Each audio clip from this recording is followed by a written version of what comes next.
Welcome to Jane's Place, where dreams learn to fly. Season 2, the Strength Series. If you are new to Jane's Place, welcome. If you joined me last season, thank you for continuing the journey with me.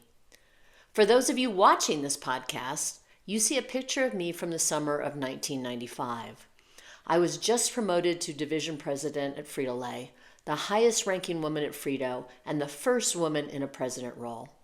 At 36, I was at the top of my game, and it's pretty evident from the look on my face, the glass of champagne, and the cigar that I thought I was somebody important.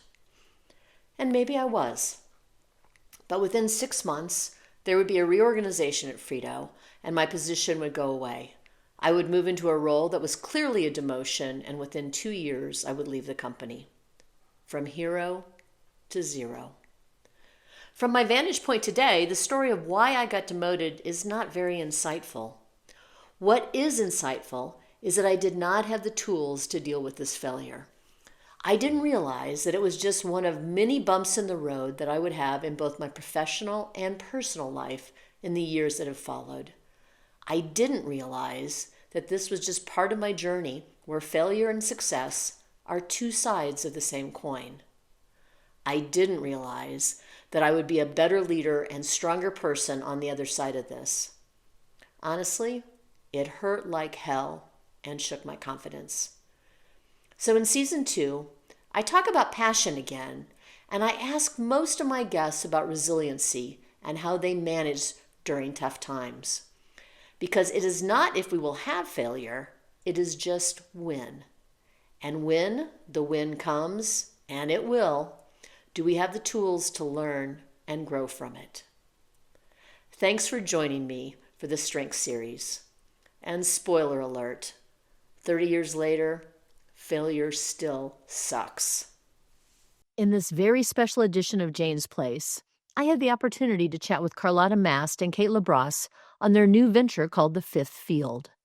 As successful leaders themselves, and now together on the board of Naturally Network, Carlotta and Kate are uniquely qualified to help redefine what being an impactful leader is today.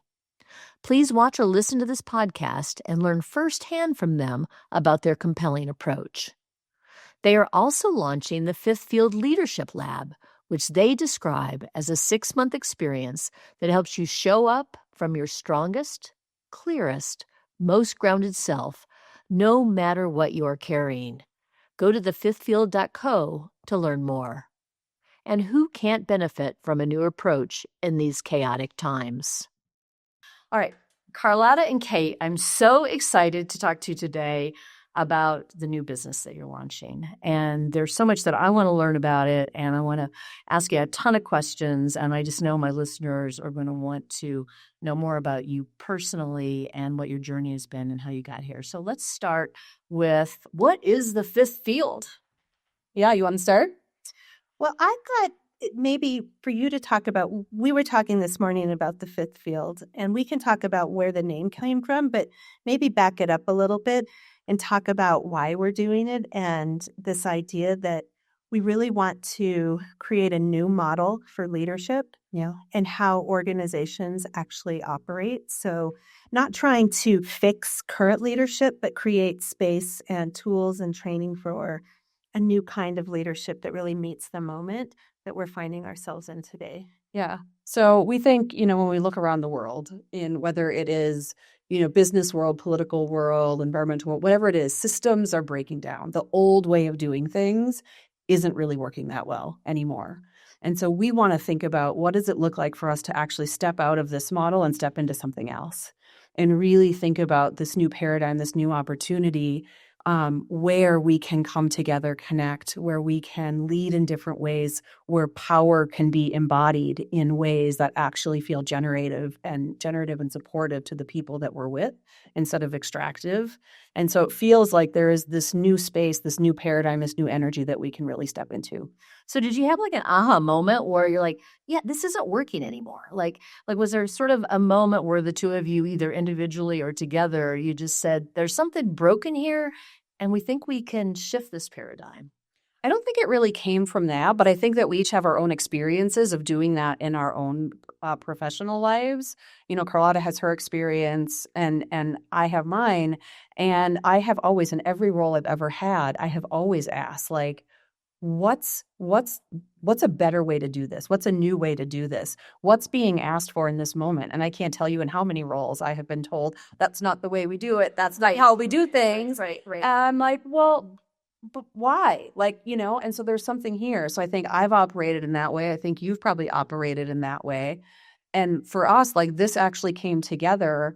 We serve on the Nationally Network board together.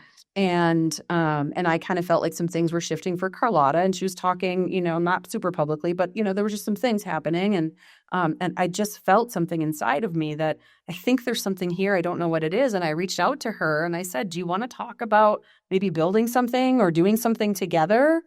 And it's been a very generative process. And I would say for me, there was an element of thinking leadership shouldn't cost so much.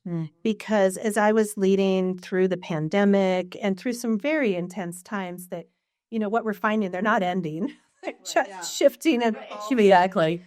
And it took such a toll on me personally, on my health, on my relationships, both internally in the organization and externally in my personal life.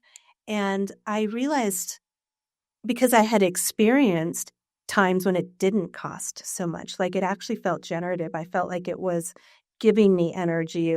I was growing, I was developing, and then it shifted and it felt like I was just being depleted, piece by piece. And I thought, it doesn't have to be that way. And yet we need spaces where we can actually do the work to get to a more generative position. But I wasn't really seeing them around me. And so I was pretty excited about what we might be able to build together. Yeah. So when you think about where you focus your efforts, are you starting at the top of the organization? Are you working with senior management? Is it more holistic across? And the reason why I ask that is I've been in leadership roles for 40 plus years. And I have to say that I find today more exhausting than ever. And I haven't been able to put my finger on what am I different? Is the situation different? Like what is it that makes it instead of being this amazing thing where you're running this organization to, oh my gosh, it's exhausting. That's what we hear from a lot of people, Jane, honestly. And I think that I think it is different. I feel like times are different. I feel like there is more pressure. Things are expected to move faster. Leaders are expected to hold more. And the system of the business hasn't really kept up with these additional demands and the speed and the things in which the pace that things have to move. Right. And I think personally, more people are holding more. And so the people that you as a leader are responsible for, they're also like feeling all of this and navigating all of this. And so you as the leader are also like that pressure just keeps moving upward, right? Like their individual, the system, the financial, again, like the economical, the political, the social, all of these things are coming together and it's coalescing into the leader or the people at the top because there's nowhere else for it to go. And the system isn't set up to really actually think about dispersing that pressure in different ways. Right. Yeah. And an idea or concept that we're anchoring into is this notion of truth, because we live in a society now where people wonder, are we in a post-truth world? Like, what is truth? Everybody has their idea of truth, but truth also shows up in organizations in terms of what's really happening in the business or in the organization. And if people don't feel safe to actually communicate and to share ideas, and they think that there will be repercussions, you don't have truth in terms of what's happening in the business if you're not then also acknowledging how all of this is impacting people. Yeah. Then you're not living in truth. And if you as a leader are not acknowledging for yourself what's happening, like how you're holding it, how it's showing up in terms of your health, your relationships, then you are not living in truth. So one of the things we really want to do is support, the emergence of more truth in our organizations in terms of what's happening in the business, what's happening for people, and then also what's happening for you as an individual. And it sounds like such a simple thing, like acknowledging, speaking, owning truth. But think about how often we don't do that, or how often we are using our energy to think about, how can I mitigate this? How can I say this in a softer way? How can I say this in a better way? How can I say this so it's not offending someone or triggering someone or doing something?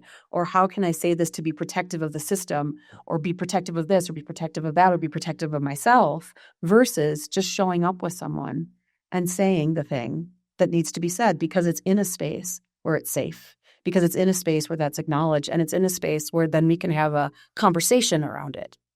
Well, so this is interesting, because I want to dig a little bit deeper, because as you were talking, Kate, I was thinking about a couple things.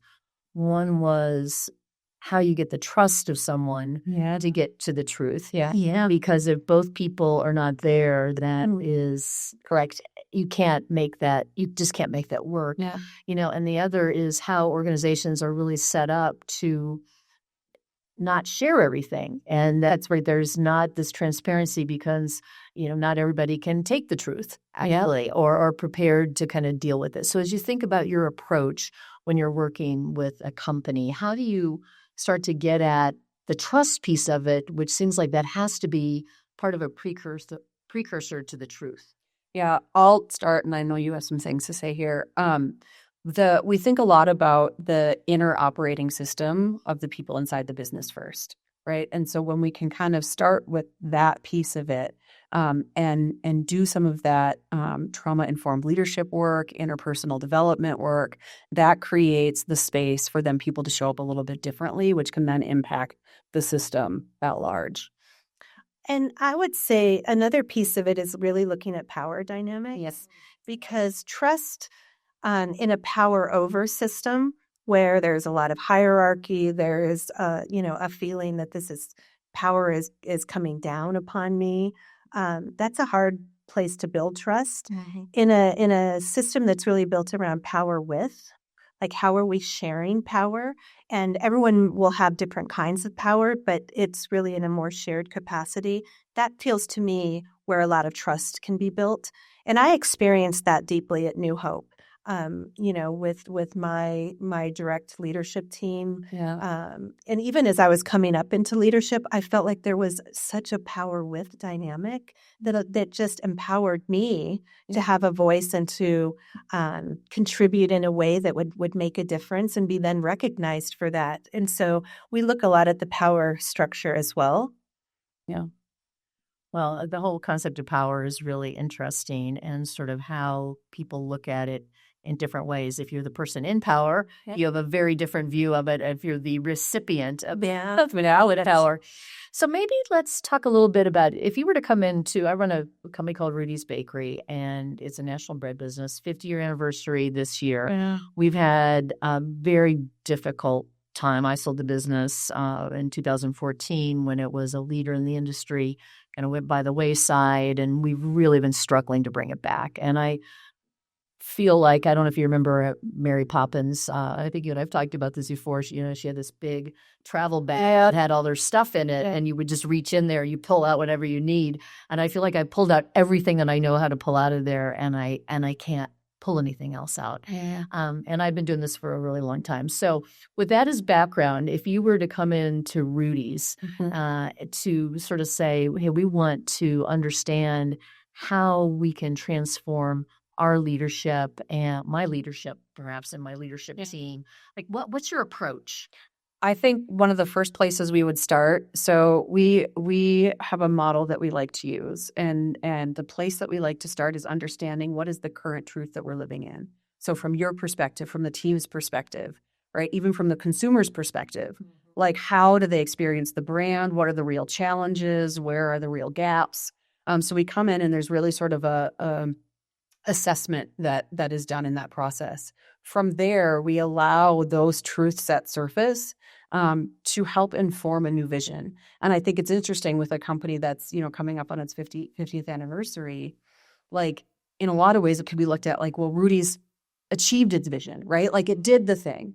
But now, standing at this point with these new truths, with these new realities, what's that next vision? Exactly. And so what's going to call the company forward from here?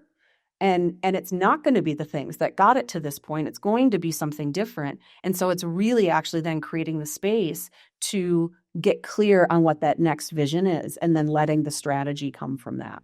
Mm-hmm. And we're working with another company in the natural products industry using this model. It's called the Awakened Field model, and where we've completed the vision process, and then the next process is really collectively coming up with the strategic truths that must be in place in order for that vision to become reality.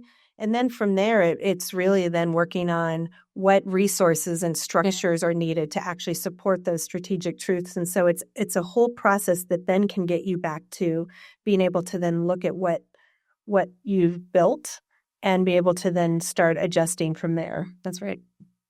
So the company is really new and you're still forming it and really kind of getting your sea legs on this to some degree. What excitement do you get when people hear you talk about it, and what resistance do you get? I think some of the resistance that we've seen, or the pushback, is people saying, well, we'll have space for that once we get through this big growth moment, or once we get through this transition, or we've just hired a new leader and we need to let them get settled first. Right? And not understanding that it's actually this work that makes those things more successful. Yes. So I think that's one piece that has felt like pushback.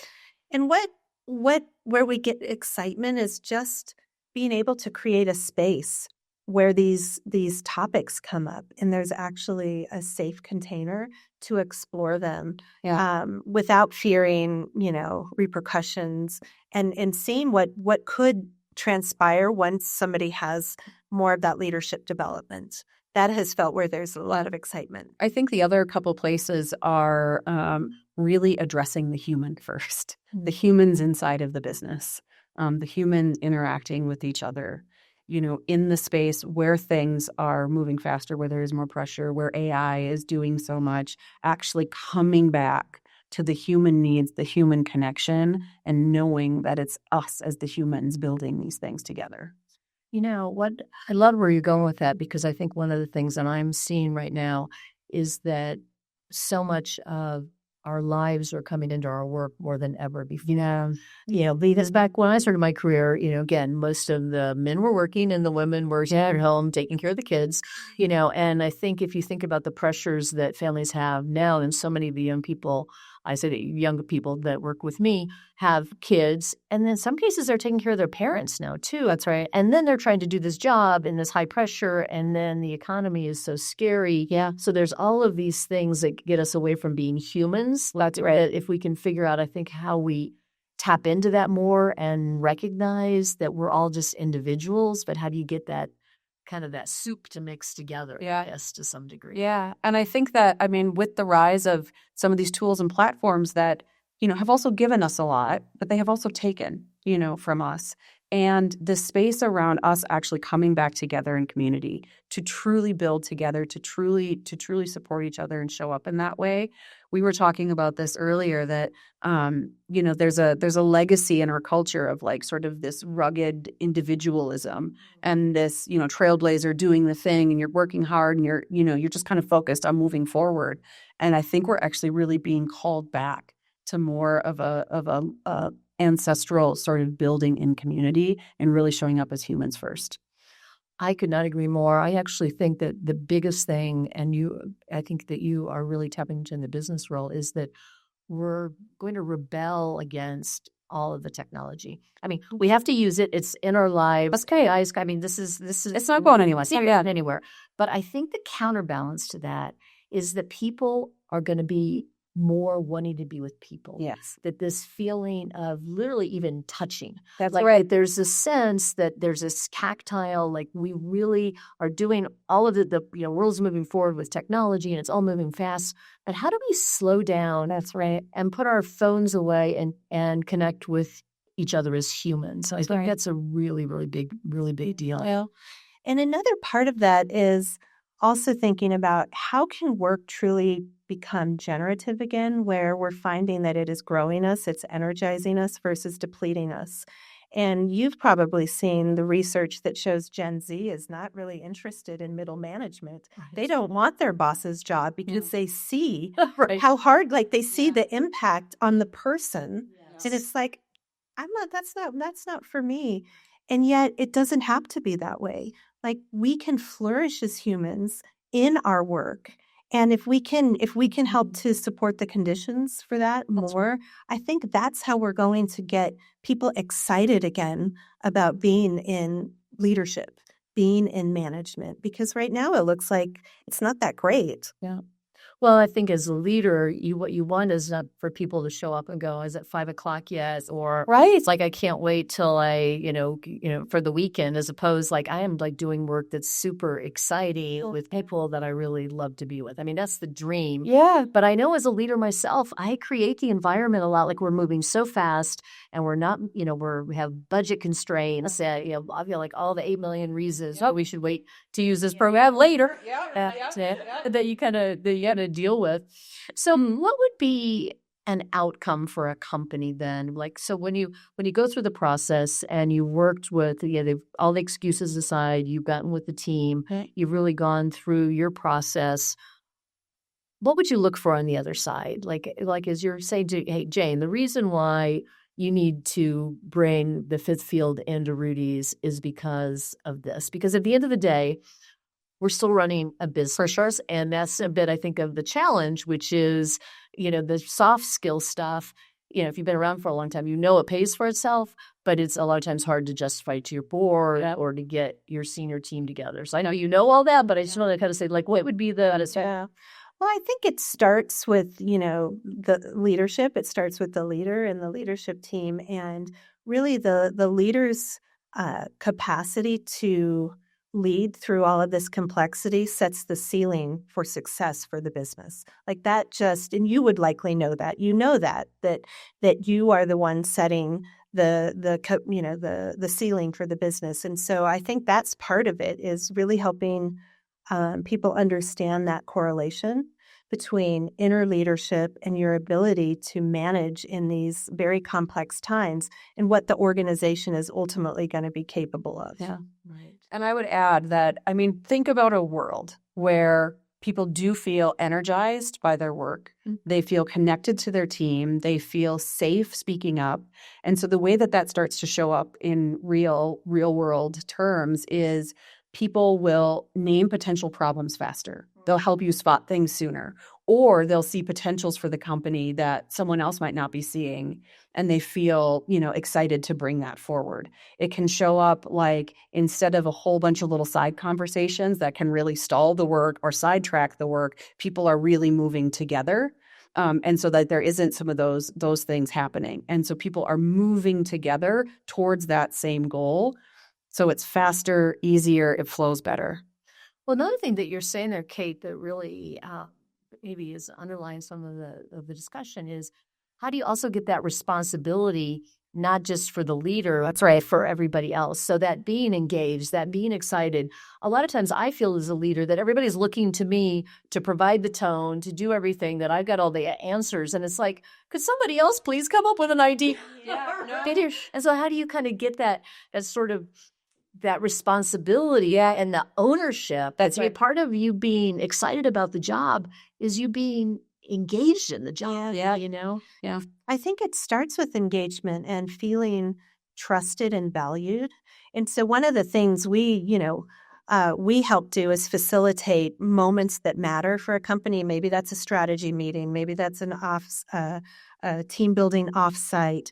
We help create this space where people can really start to feel like my voice matters. Right. I'm trusted to share my perspective that maybe others can't see yet because of my unique role in the company. And when you feel trusted and valued, I think that's where you start to feel much more invested in what you're building, because you absolutely feel like a part of it. And it's, again, back to that power with. You feel like you're sharing the power and the responsibility. I love that, because I do think this idea that everybody's an owner in the result. And it isn't just the leader that's doing that, but that there's responsibility kind of at all levels is really important. But I think also, you have to also want to trust that person, and you want to feel like you're getting the truth and all the things that you're talking about. Well, I love what you're doing. I think the timing right now, there's so much fear about jobs and our economy, and there's so many things that I think trying to get past the fear to believing and being engaged is so important. So how did you come up with the name of the fifth field? Yeah, do you want to share that? Yeah. So the fifth field is what becomes possible when we get what we call the 4 core fields aligned. So the 4 core fields are the mental field, emotional, physical, and relational. And that those fields exist at the personal level, at the team level, at the organizational level. And when we can get those actually all working together, moving in the same direction, that is when a fifth field opens up. And that is the space where things can move, where we don't have some of those pieces that hold us back, where there's trust, where there's flow, where there's energy. And we thought it was important because so much of leadership work focuses on the mental. Your business strategy, the different formats and functions in the organization. But we don't often talk about the emotional because we're people.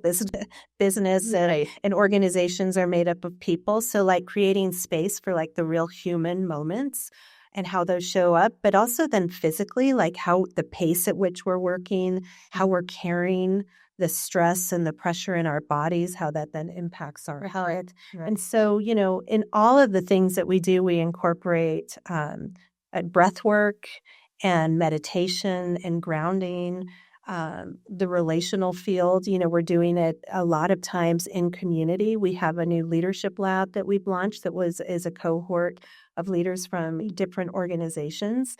And so in that, their trusted community that they'll be building, they'll be able to then strengthen each of these fields for themselves so that they can then bring that back into their work. So talk about the leadership lab. So that's different than if you're going to go into work with a company. So you have a lot of leaders that are in different, maybe obviously different companies, I guess. And how are you bringing them together? Different industries, potentially. Yeah. Yeah. So it's a 6-month cohort. It's launching in March. And it's for people who are in, maybe middle to more senior leadership. Like they're already holding real responsibility. And the accountability that comes with that. And we will meet virtually every month, as well as having, some peer-to-peer learning opportunities. And then we'll come together in person in Denver in August. And really working across each of those fields with this idea that how can you start to manage these moments that we find ourselves in with different set of tools and approaches. Yeah. And helping people really think about moving from reactivity to response. Wow. And reteaching us that it is okay for all of us and almost really necessary for us as leaders to have the tools to be able to pause in a moment when we would normally react or push forward, but to actually pause and to let things really settle and think through things and think about how that pressure is moving so that we can come back to the team or the organization in a way that is responsive, in a way that really calls us forward versus just reacting to mitigating a problem. Well, I think you're really hitting on something that I know that I experience all the time, that we're so much at the dike with our fingers and toes trying to keep everything together, that you're so much in that. Well, we call it like we're firefighters. That's right. So we're not preventing the fires. We're great at fire. So good. We're so good at solving problems, but we don't get in front of the problems and be able to see them. And I think that really is probably a breakthrough in terms of an organization being an okay organization and like a really well-run organization. Yeah, we agree. Yeah. So is there anything else that I should know, that our listeners should know about what you guys are doing, and how do they? Do you want to talk about the facilitation that we're doing here? Oh yes, please do. Yes. Well, so a lot of our work is happening with businesses and organizations, but we also are really excited about operating at the community level.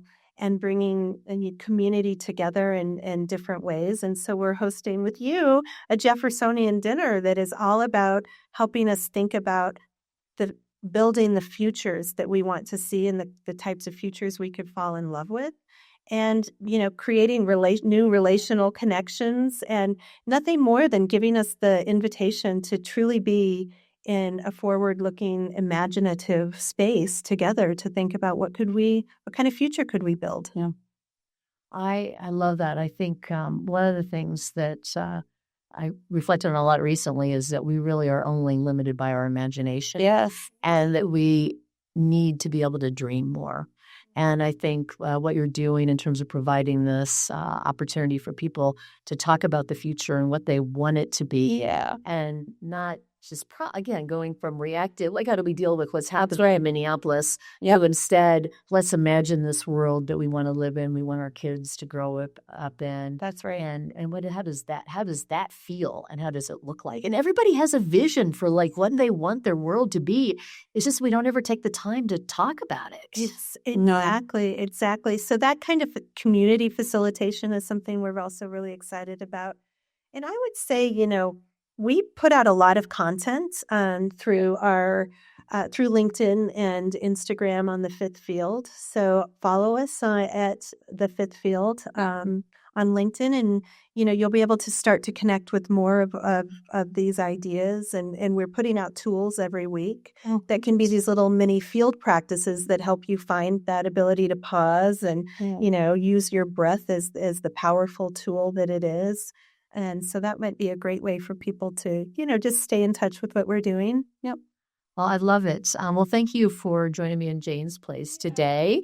And hopefully sometime in the next 6 months or so, we can do a little check-in again and see because I'm guessing that your organization and your business is going to evolve. Like they're so excited, just like that business. You're going to wow, we didn't think about this. And this is kind of how we're pivoting and how we're kind of growing. And it would be great to kind of follow your progress. That'd be wonderful. Well, thank you so much for this, Chair.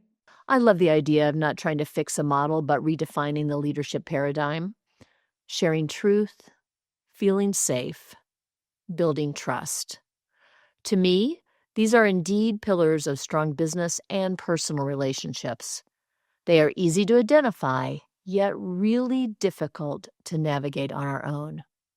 That is where Carlotta and Kate can come in. The same weekend that we filmed this podcast, Kate, Carlotta, and I hosted a salon at my Boulder home where we discussed the future that we want. It was an eclectic and powerful group of 25 individuals from all age groups and backgrounds, and we held 2 Jeffersonian-style dinners where everyone had a voice and a chance to be heard. The common thread was that we all care about the future we can create, and we want to be a part of the solution, not just identifying the problems. Both this podcast and the dinner pose these questions for us to consider. First, are we feeling energized or depleted in our work? Second, do we take the time to be the change we want to see happen, not just identify the problems and hope others will tackle them? If this podcast resonates with you, or the idea of having a Jeffersonian dinner sounds compelling, please reach out to Carlotta and Kate at thefifthfield.co. The future seems brighter when we feel we can impact it. And speaking of a brighter future, my Chief Hugs Officer, Earl, was also at this dinner, and I was able to share his hugs movement. In case you haven't heard of it yet, let me hand the mic to Earl.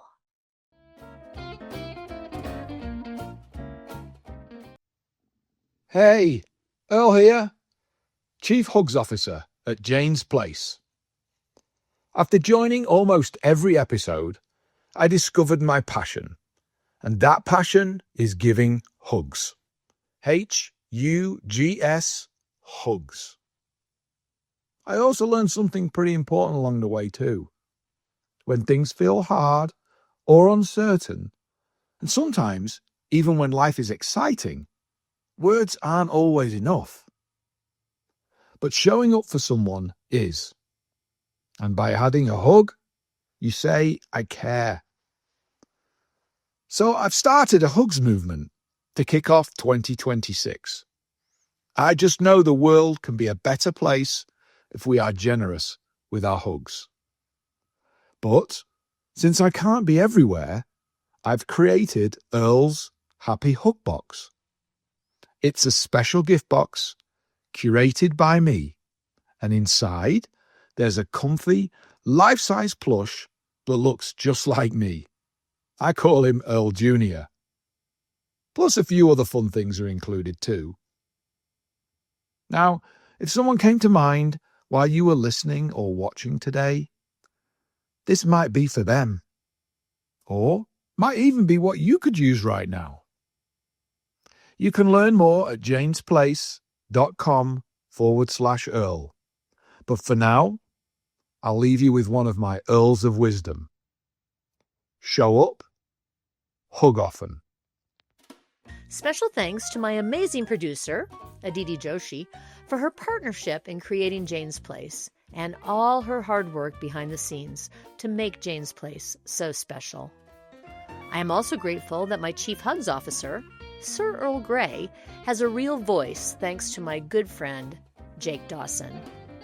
And Jane's Place feels like home with the music from an amazing musician, Tim Cook.